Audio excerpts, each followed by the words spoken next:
Bonjour, je vous propose un petit comparatif de plusieurs smartphones. Donc on a ici le Galaxy Nexus de Samsung, ici le Xperia S de Sony, le One S de HTC et le One X de HTC, le seul smartphone quad-core de ce comparatif. Et on a ici le seul smartphone sous Android 2.3, les autres sont sous Android 4. Les noirs sont vraiment mauvais sur le Xperia S, sont vraiment très mauvais sur le Xperia S, sont mauvais aussi, mais un peu moins sur le One X, alors qu'ils sont vraiment très bons sur le One S et le Galaxy Nexus. Donc là j'ai mis pause sur la même séquence vidéo, on est exactement au même moment sur la vidéo, avec les 4 écrans, avec la luminosité au maximum. Donc on voit que le rendu des couleurs n'est pas vraiment le même, les angles de vision sont pas vraiment les mêmes non plus.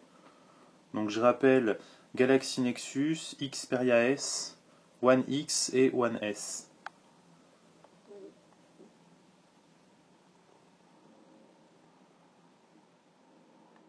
Voilà, donc on va reprendre la vidéo. Hop, hop, hop.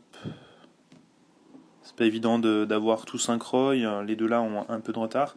Donc je dirais que sur le Xperia S, on a de bonnes couleurs, mais moins contrastées que sur le One S. Sur le One S, on a vraiment, pour moi, le meilleur écran, le plus contrasté.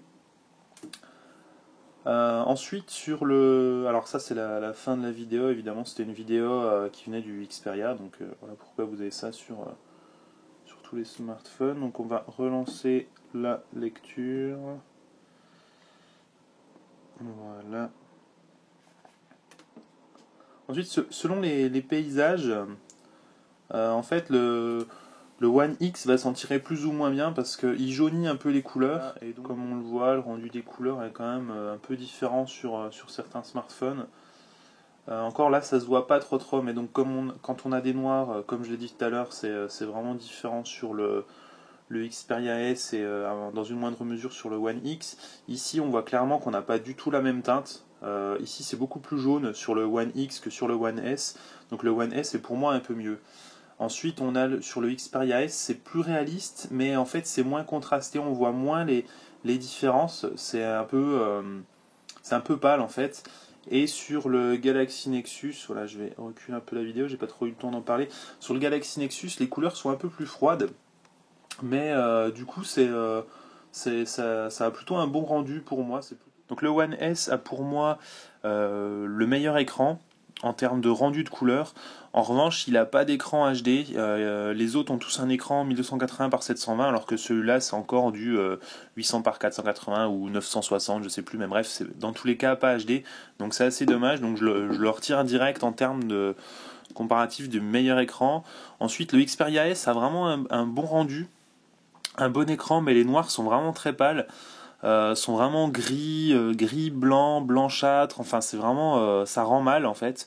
Donc, il suffit de regarder en fait un peu ça pour s'en rendre compte. Ici, c'est noir. Ici, c'est un peu blanchâtre, un peu, on sait pas trop.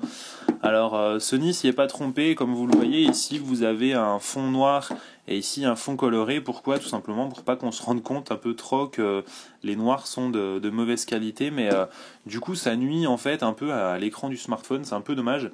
Et en plus, le rendu des couleurs est un petit peu dénaturé aussi. C'est un petit peu jaunâtre sur le blanc. Donc finalement, le noir est gris. Le blanc est un peu jaunâtre, donc le Xperia S a un bon écran sur les couleurs, mais sur le blanc et le noir, c'est un peu dommage, c'est lié à la technologie qui est utilisée. Donc c'est un petit peu dommage à ce niveau-là. Ensuite, il nous reste le Galaxy Nexus et le HTC One X. Alors là, on a des écrans assez proches puisqu'ils font la même taille et la même résolution. On est sur du 4,7 pouces en 1280 par 720. On a un rendu assez proche des couleurs.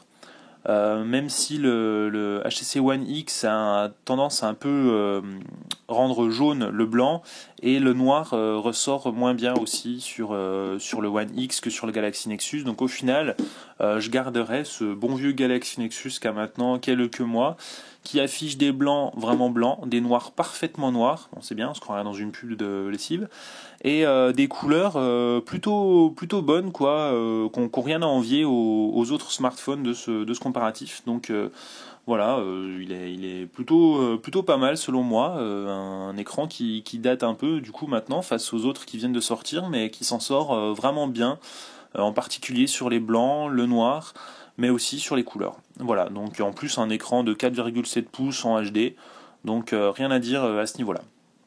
Voilà, merci d'avoir suivi ce test et à bientôt pour d'autres comparatifs.